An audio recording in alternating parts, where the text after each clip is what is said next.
This podcast is a collaboration between Costard and Touchstone Productions and the Dads from the Crypt podcast.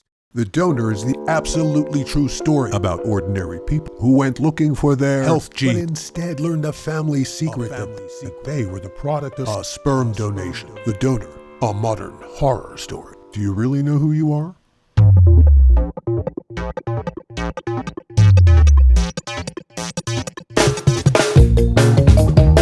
Hello and welcome to a very special episode of the How Not to Make a Movie podcast.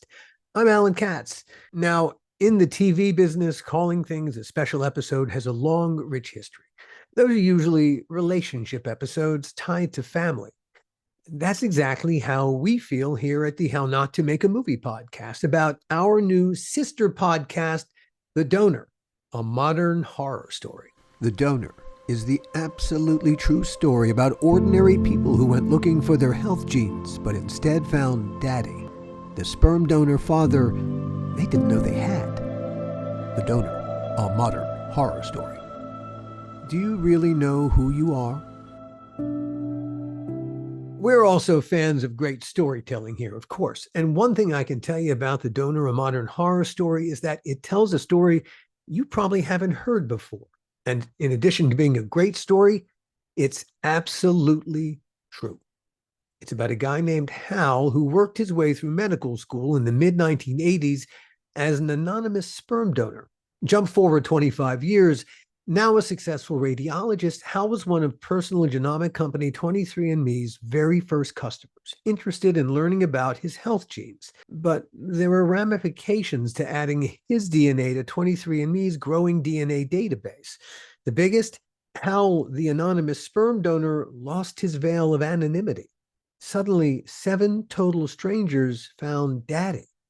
That was surprising enough for Daddy, but it was way more surprising to Hal's donor kids, all now adults. 6 of them had no idea whatsoever that they were the product of a sperm donation. It's a roller coaster ride of a story, and you'll learn about a world you probably didn't even know existed. As for being a modern horror story, well, there are definitely a few monsters. We really are proud of The Donor here at Costard and Touchstone Productions, so please check out episode 1, Who Am I? We hope you enjoy it and want to hear more of this limited 7-part series. While episode 1 will be available everywhere podcasts can be found, the rest of the podcast will only be available at our website, thedonorpodcast.com. Better yet, save your fingertips and point your phone at the QR code. For those of you who like to catch this podcast on our YouTube channel, well, the visuals for this won't be terribly exciting because it really is a pure podcast. But listen in and we think you'll enjoy a great story. Here's episode 1 of The Donor, a modern horror story, Who Am I? For your listening pleasure. Costard and Touchstone presents The Donor, a modern horror story. This is episode 1, Who Am I? Me, I'm Alan Katz. You may know me from another podcast I do, the How Not to Make a Movie podcast, which talks about the years I've spent making movies and TV shows like HBO's iconic Tales from the Crypt. The fact that I tell stories for a living, that's relevant to this story. It's why an old friend from my youth approached me with his story, and once he told me what had happened to him, I knew I'd have to tell it to you. So here we are. Over the course of my career, I've written a fair amount of horror. I've made a monster movie or 2. And I promise you, this story definitely has a monster, but a very unexpected one. Now, telling my friend's story is gonna require a little delicacy. It's about some pretty personal stuff. In fact, it's about the most personal stuff we have, our DNA. This is a story about secrets, too, and what happens when secrets stop being secret. It's one of those stories where it's more important to know what happened than to whom it happened. So while the story I'm about to tell you is absolutely true, I'm going to change people's names where appropriate to protect their privacy. So, how do I know Hal? I grew up in the 60s and 70s in an upper-middle-class Jewish suburb of Baltimore, Maryland. My dad was a physician whose friend group was pretty much other physicians. So I grew up surrounded by doctors and their families. Most of my friends were doctors' kids. Every summer from age 6 to 12, I went to sleepaway camp in Maine for 8 weeks. There, my friend group expanded to include kids from the whole eastern seaboard, from DC to Philly and Pittsburgh all the way up to Boston. A lot of them turned into doctors too.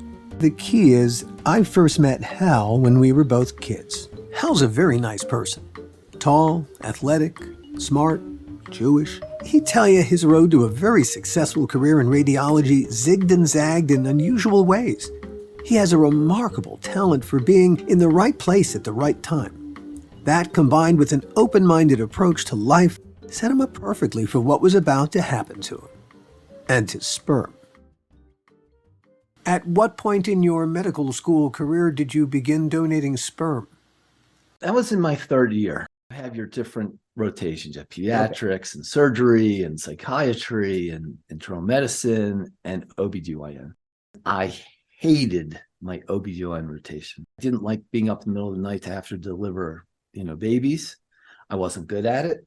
Just didn't interest me. I was walking down the hallway one day, pushing an empty gurney, when one of the obstetricians came up to me. The hallway was empty, and he started to help push the gurney with me. And he just looked at me and said, "How would you like to be a sperm donor?" Talk about bolts out of the blue. Wasn't really expecting that, doc, And I said, for research, kind of hoping, or to make babies. And he said, "No, the real thing, to make babies." He said, "You have the three things that a lot of my patients are looking for. You're tall, you're smart, you're Jewish. And I have a lot of Jewish patients." Like any major city in the country, any big city, there's going to be a lot of affluent Jewish couples who want to have kids. He said, "Come on, Hal, if you don't do it, I really don't know who else to turn to. I've asked almost every medical student here, but no one will do it. And I don't understand why. There's no downside. Everybody wins. It helps the patients who want it, that tried so hard to get pregnant. It helps me and my practice. It helps my employees by keeping them employed. And of course, you'll get paid too.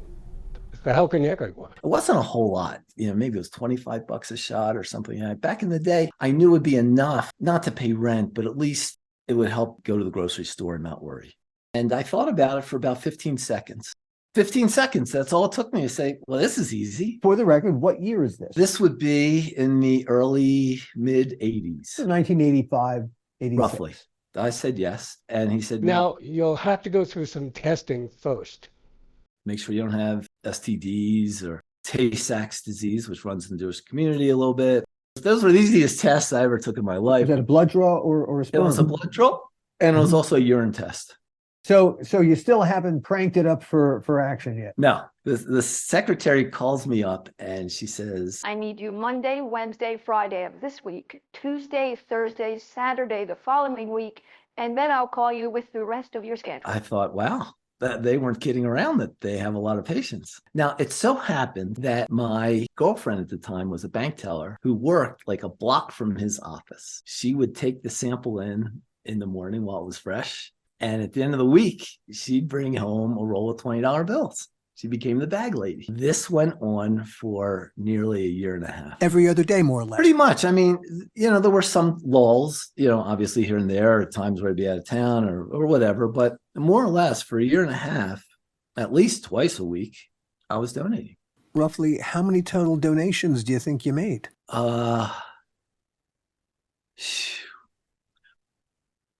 At least 120 to 150, I would say, somewhere in that range. Thinking about the total amount of money, I bought some stereo speakers. I'm thinking about, how much money did I make? And then, so much went for the stereo speakers, and I had so much for pizza. And so it was probably about 150. The weird thing was I never saw the doc because my girlfriend was taking the samples in. So I had no idea what was going on.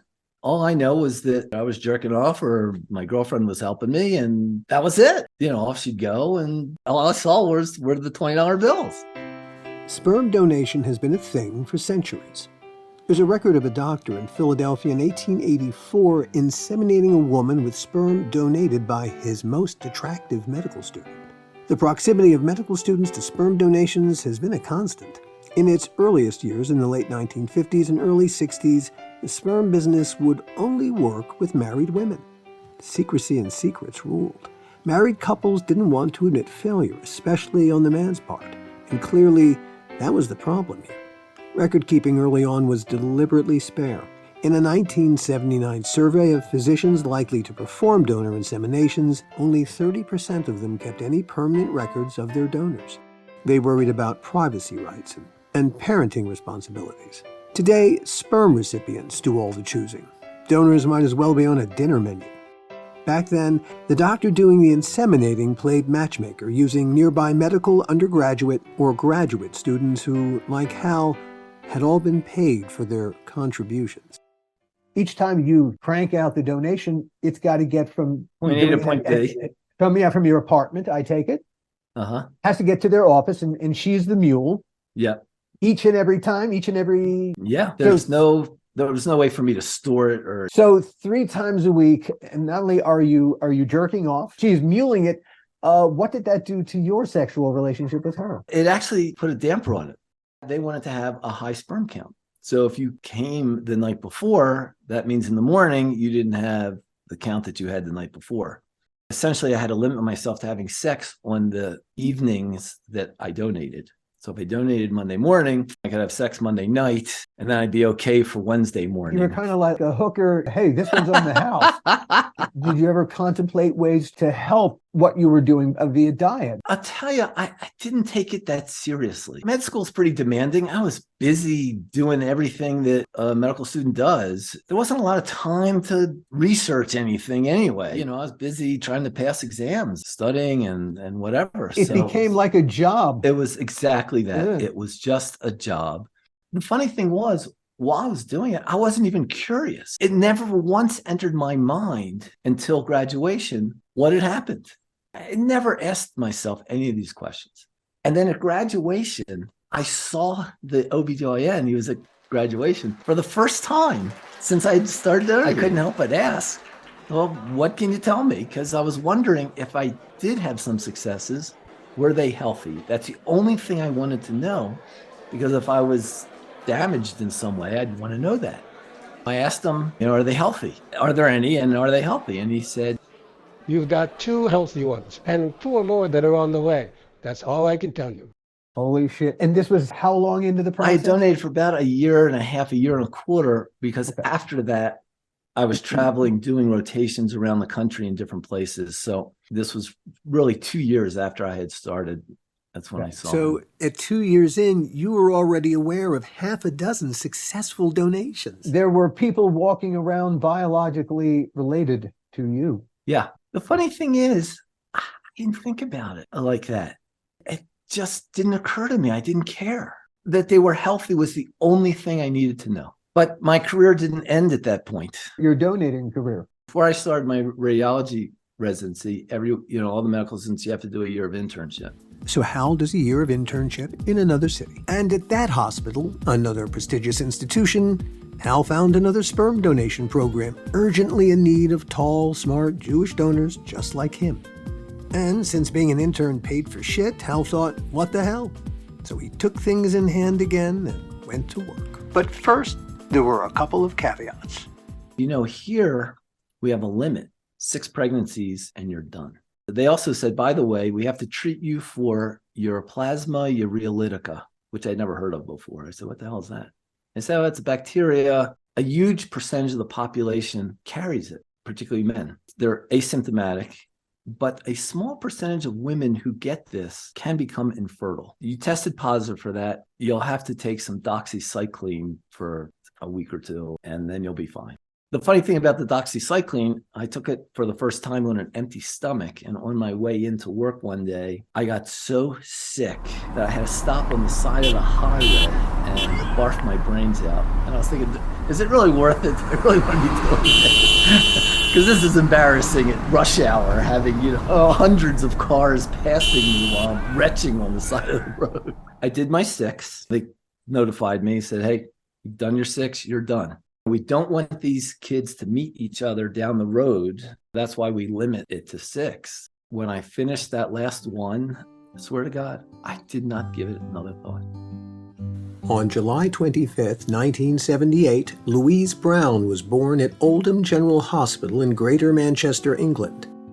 Louise was the world's first baby conceived by IVF, in vitro fertilization. In vitro fertilization changed the fertilization game and business entirely. In a fetal heartbeat, fertility went from being a niche business into a significant part of how more and more people were actually becoming people. It was a dream job. And particularly when I looked at my classmates, some of whom would be bartenders working hours in the middle of the night to earn the same money that I'm earning in 2 minutes. I spent 4 years in a big city learning radiology, which was fun. I really enjoyed what I was learning. This is the doctor's kid in me poking his nose in. Among physicians, radiologists are unusual. Okay, special. To do their jobs correctly, they have to know at least a little about every other physician's territory, from obstetrics to sports medicine to orthopedic surgery. Another interesting factoid, most radiologists never see patients. Their input on our healthcare occurs between them and other physicians. Radiologists don't need to have a bedside manner. I was always awkward. I didn't really learn my way around the social world, how to chat with women, how to... You grew up with 2 brothers. 2 brothers, correct. You were the middle of Middle 3. one. Middle of 3. My parents split when I was a teenager. My mom actually left the house, so I was with my dad, my 2 brothers. Right. Obviously a very male-oriented house. I definitely learned some bad habits. What would you say those bad habits are? Or were? I lacked the respect for women that I should have had, that I've certainly learned since then.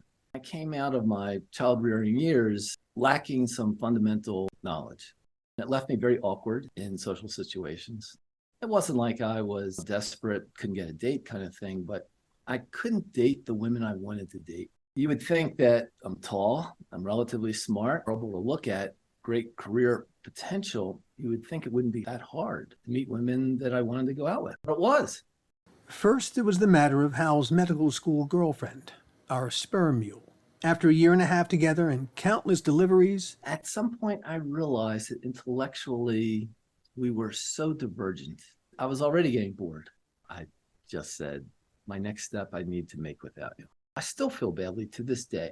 I'd much rather have a woman break up with me because I know I'll get over it. It might be 2 months, 3 months. I've had broken hearts. I know what it feels like. It's horrible to have that feeling, but I know I'll get over it. But I still feel the guilt of breaking those engagements. yeah, that's engagements, plural. Not too long thereafter, while interning elsewhere, Hal fell in love with another young woman and proposed to her. But just as they were about to actually tie the knot, To this day, I can't tell you why. Something just went off in my brain that says this is not the girl. I was looking at other women. I was flirting with other women, and I thought, I'm not even married yet, and I'm doing this. and so another serious relationship crashed and burned. Ironically, relationships are a lot like orgasms. You can't fake them and expect to be happy. But then Hal met the woman he ended up marrying and staying married to for 20 years. She was smart, funny, very pretty. And she had a 7-year-old son from a previous marriage. What's interesting is I never had children of my own. Maybe part of the problem that this whole podcast is going to be intertwined around. I don't know what it's like to have my own biological child. My only experience in child rearing is with my stepson, who's adopted, so I call him my son. For most of the time, marriage is good. I'm working hard. I was the dirty Harry of my group. You always did those jobs for the San Francisco Police Department that no one else wanted to do, all the shit jobs. That was kind of like me in my group. If there was a hospital that needed coverage 100 miles away from home, I was the guy who schlepped and stayed overnight and covered that hospital. Among Hal's Dirty Harry assignments, covered the night shift for a week. As challenging as working nights can be, it suited him. People don't go to the ER at 3 in the morning unless they're sick. So the percentage of positive cases is very high. Exciting. I was actually seeing some of the stuff for the first time that I learned about in my residency that I hadn't seen as an outpatient basis. And once we had the schedule fine-tuned, where we had a lot more vacation time and the pay was increased, it made it tolerable. It took its toll on the marriage over time. During that week, they don't see you. You're working at night, they're sleeping. During the day, you're sleeping, they're up and about. Dinner time, you see them at dinner, and then you're off to work. But that's what I ended up doing really for the rest of my career. And then at some point, you had a question about your own genetics.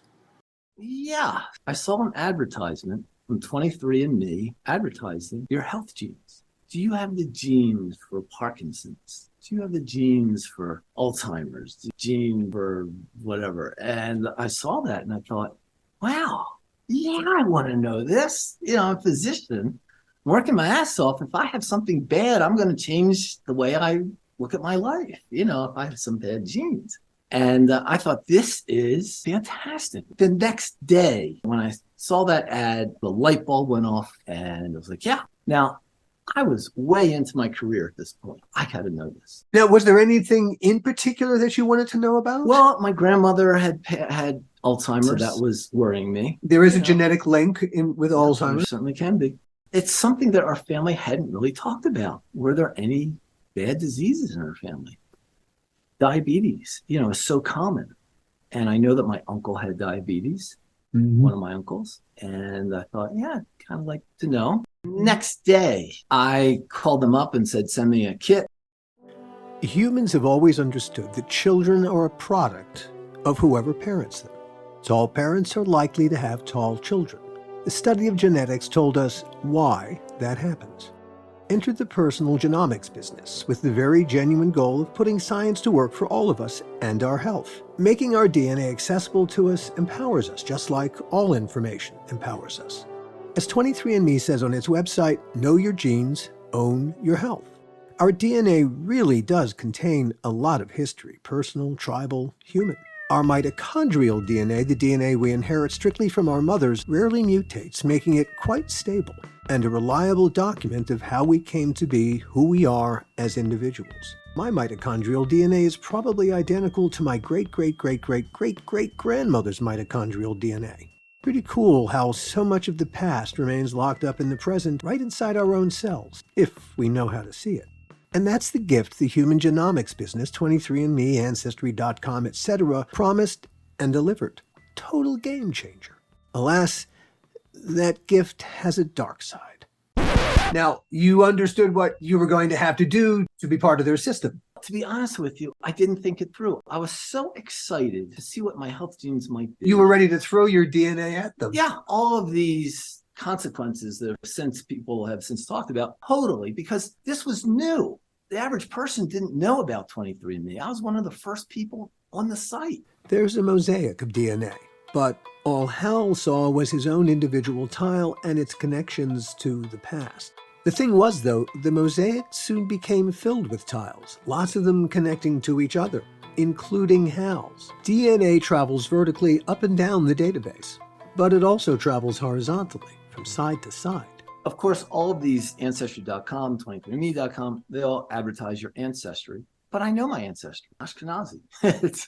I'm from the Middle East and from Eastern Europe, and there's not a whole lot to that. So I certainly didn't do it for any of that. 100%, I wanted to know my health genes. And that's all I thought about. What a great idea. Sent in my saliva. A couple of weeks later, I get my results. Exactly as Hal expected, he's 100% Ashkenazi Jew with roots going all the way back to the Middle East and the Nile River Valley. Then there's, your health genes, and I have pretty good health genes. The one interesting thing, talk about the Greek gods who are up there dispersing their very cunning outcomes for people. What's the one thing as a radiologist that I really need more than anything else? It's my eyesight, right? Like I could have a terrible heart, but as long as I can see the cases, I can dictate cases. So I have great genes, except for macular degeneration. And it turns out there's a scale. There's like 9 different levels of danger, so to speak, depending on how many of these genes that you have for or alleles. And it turns out I have a bunch of them. Out of the 9 risk categories, I'm 8th. The nice thing is the difference between 8 and 9 is like night and day. If you don't have any of the alleles or genes for macular degeneration, your risk is, let's just call it 1. My risk is 4. So I have 4 times the risk you do, given all my shitty macular degeneration genes. If I was on that 9th level, I'd have 36 times the risk. So, I have a little bit of an increased risk. It's not so bad. But as I looked over all these health genes, I was like, yeah, pretty good. I'll take it. Now, there was also a column for a family tree. And, I took a quick look into the family tree. And because I was so early into 23andMe, it was pretty empty. There were a few distant cousins. I don't know if you could name a single 4th cousin. I don't know if anyone listening to this could name a single 4th cousin. I certainly can't. And as I saw these distant cousins, even their last names meant nothing to me. No one even had the same last name as any of my grandparents. So there was no one related to me, and I was done. I had good health genes. I was finished, closed it up, and that was it, as far as I thought. Years go by. Hal hears nothing from 23andMe. Then an email arrives. It says you have a relative. I'm pretty sure it gave us the age, but I'm not 100% sure that was the case. It definitely gave us the percentage DNA. 47%. And the predicted relationship. Yeah, there it was. 3-letter word, starts with the letter S. Son. Did you think this can't possibly be right? They have fucked this up somehow. I do remember being shocked and scared immediately afterwards. Nervousness. The first thing I thought was that I had impregnated somebody. I was going back in my head thinking about who I was with at that time. And when I calculated back, there are 2 or 3 women I slept with that year. But, as I thought about it, those just weren't the kind of women that wouldn't have told me. They would not have wanted you to make them pregnant. So they would have shared that secret with you. Do something about this. This is your fault. Absolutely. They would have told me right then and there. So for a few hours there, I'm laying in bed and I don't know what to make to this. Tossing and turning in bed. I can't fall asleep. You were married at the time, yes? Yeah, absolutely. I was married. Did you tell your wife? Nope. We already had some cracks in the marriage at this point. And I was thinking that had she found out about this, something significant like this from my past, where I had a biological son, particularly since she and I didn't have a biological son. Had you been trying? No. Why? No. Well, that's actually more of the story. It goes back to some of the difficulties of our marriage and early on realizing that I didn't want to have a child with this woman. Suddenly here I am and I've got this biological son. If I tell her about this, it's not going to help things. There was nothing to be gained by confiding in her. And then out of the blue, right before I finally fell asleep, the light bulb went off. I calculated back 3rd year med school and it finally dawned on me. This was one of the donor kids. The last thing you were told was how successful you were. Yes. And that anonymity was assured. And, after I realized that this was one of the donor kids, it didn't take long to hop to the next step, that there were others that were going to be showing up here. But for the moment, there was Miles and the word son staring back at Hal and a rush of emotions, especially overwhelming curiosity. Did you feel through the ether a connection to this person? There was probably a part of me that was curious and felt a connection because I didn't have a child of my own. It's strange. Everything that's happening. Yeah, it's a piece of information, and then it's the response inside your head. It's a biochemical emotional response to a piece of information. Yeah. And, once you have this little piece of information, you can't get rid of it. You keep thinking about it. The notion of having a relationship with this person and that this person is a son and you are this person's father. And then you start thinking, wow, I might be able to have a relationship with this person. So the curiosity is eating you up. Oh, yeah, totally. Before Hal pulls the trigger, I want to give you some additional context on Hal and why suddenly this meant so much to him. Let's jump back in time to our sperm mule and to the very first time she and Hal went out. They went to the movies, saw Field of Dreams. In addition to being a huge Civil War buff, Hal loved playing baseball as a kid. He wanted to be a baseball player. In case you don't remember, the climax to Field of Dreams involves a father-son relationship and a simple game of catch. I didn't get a lot of opportunities to play catch with my dad because he was always so busy. And when that part of the movie came, the kid could play catch with his dad. Oh, Man, it hit me. I cried so hard I could not pull the car out of the parking lot. A decidedly, if you build it, they will come dynamic played inside Hal's head as he wrote that first tentative note to Miles. Hi, this is very interesting. I hope you contact me, son. Hal waits for a response with bated breath. It comes quickly. Hello, Hal. Of course, this is a bit shocking for me as well. As I'm quite confident of my birth parents, I don't know where to start. Holy shit. He didn't know at all. That was total news to Miles. And at that point, the information that Hal was his actual father had not yet computed. The bomb had only just begun to detonate inside Miles's head. He was actively resisting the new idea that the man he'd always thought of as his father was not his biological father. Now, I have to be a little delicate here because when Miles DM'd Hal back, he asked if Hal lived where his mom had lived and if certain surnames meant anything to Hal. Miles had racked his brain just like Hal had. He went for the most obvious explanation. If Hal was indeed his real father, Miles clearly thought, then it was because his mom had had an affair with Hal. To his credit, he was nice about it. He wasn't, overtly accusatory. Hal wrote back and gently tried to explain his connection to Miles's mom. Hi, Miles. So where do I start? I'm a 55-year-old radiologist. Let me assure you right off the bat, I do not know anyone by either of the names you mentioned from that time period. Frankly, I don't recall having a relationship with anyone other than my girlfriend at the time, but I did earn some extra money on the side as a sperm donor. I suggest at this point you think about where you wish to go with this. The next step may be to quietly ask your mother whether she ever participated in a fertility program. If so, perhaps you can find out where she was treated and where you were born. If she correctly identifies a location where she underwent treatment, I can confirm for you what we are both thinking at this point. I hope you won't mind telling me a little bit about yourself. I hope all is well. Hal. Hi, Hal. I originally submitted myself to 23andMe out of curiosity about my genetic health. I certainly didn't expect the surprises to come from the relative section. I'm positive this hasn't fully sunk in yet. All I can do is stagger on while I tell you about me and try to collect myself. My dad is an ophthalmologist and my mom is a nurse, now retired. By my understanding, they met while he was in his residency. I have not yet asked them about this. I've decided to wait until I'm home closer to Thanksgiving. Naturally, all this raises a few questions.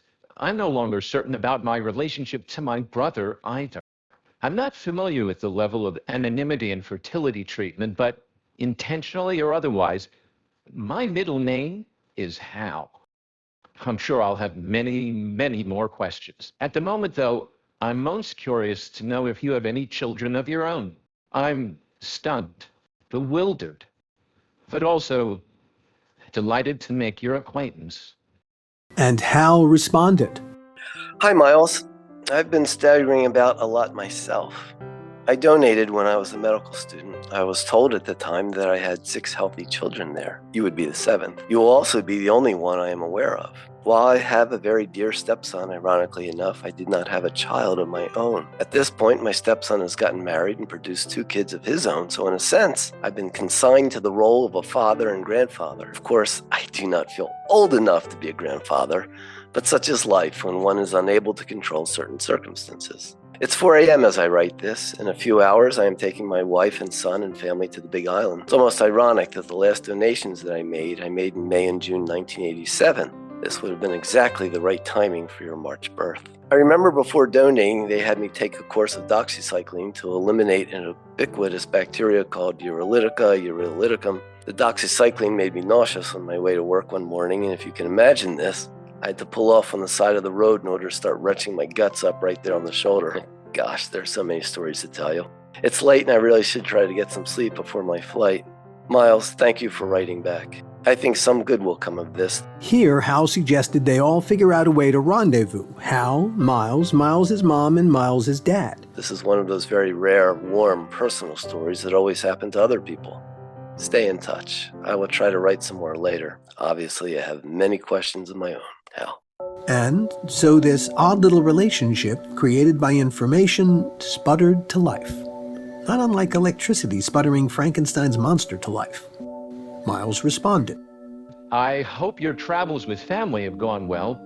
I imagine, like me, you've been taking time to settle into this new info.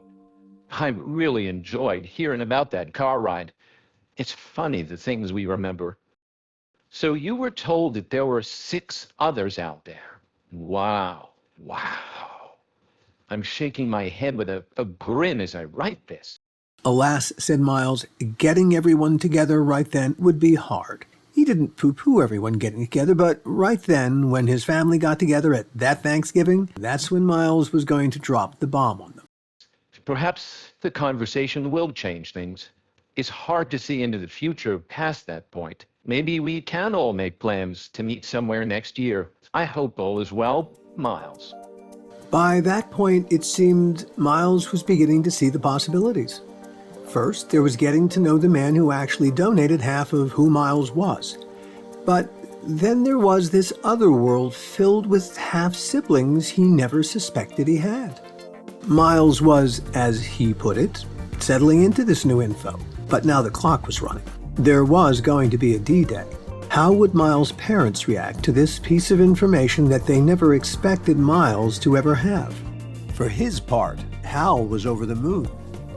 There's literature and data that describe this relatively new phenomenon of sperm donor fathers connecting to their donor children for the first time. One sperm donor quoted in The Atlantic described it as feeling like coming out of the trees on the coast and suddenly seeing the ocean. It's a moment of awe. And that's how Hal was leaning. Hi, Miles.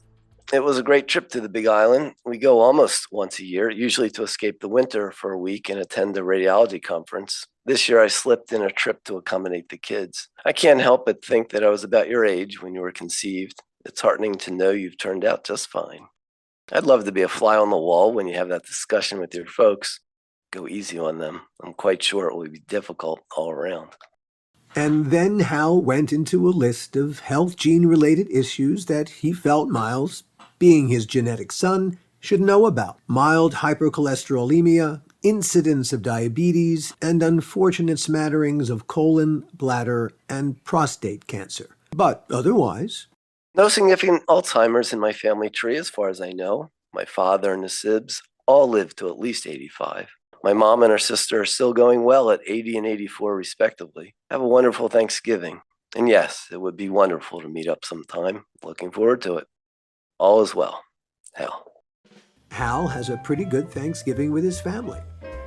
And then December comes and goes without a word from Miles. Christmas comes and goes. New Year's comes and goes without a word from Miles.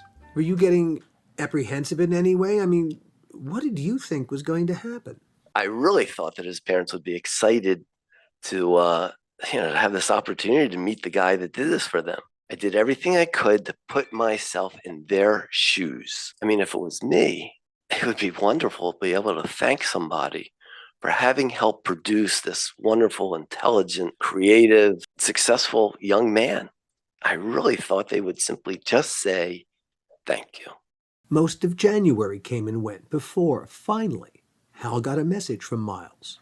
It had those first lines you write as a setup for bad news. Hey, Hal. I'm sorry I haven't been in touch for a while. I hope you had a good holiday. I did finally sit down and talk with my parents. It was difficult and really, really emotional. As expected, my dad took it especially hard. I think he was upset at not having had the chance to disclose it on his own terms. He thinks you violated ethical guidelines when you analyzed your genetics while knowing you were a sperm donor. Imagine that scene from Miles's dad's POV. You didn't go to a sperm donor because you wanted to, you went because you had to. There's literature and data that says some men in that position get quite hostile toward their sperm donors, even if they're family. So when I read his response, it was very chilling. Here it was, I was expecting this. Thank you. Instead, I'm getting, you have violated medical ethics, and I'm angry. I could easily see him lodging a complaint with the state licensing. And he knew who you were and where you were practicing. Like I said, I've never been investigated. Even 1 minute, you're just living your life. The next, you're being threatened. The process would have been draining. I would have had to hire an attorney, and it was scary. The truth was, Hal had a very real problem now. Back when he'd made his donations, he'd signed a contract. He'd given up all parental rights, and he'd agreed to maintain the boundaries of privacy. And now, having lost his privacy, his secret, and perhaps his relationship with Miles, Miles's dad began gunning for Hal, who he believed had broken far more than just his heart. Like that. Hal's strange new family had gotten even stranger on him. And Hal knew this was just the tip of the iceberg, an iceberg of staggering proportions made up of secrets. On the next episode of The Donor, a modern horror story, Hal tries to talk Miles' father off the ledge and out of threatening his medical license. Meanwhile, more of Hal's donor kids continue to sign on to 23andMe, mostly concerned with their health. Like Miles and Hal, they have no idea that they're about to learn something they might rather not know. See you next time. The Donor, a modern horror story, is a Costard and Touchstone production.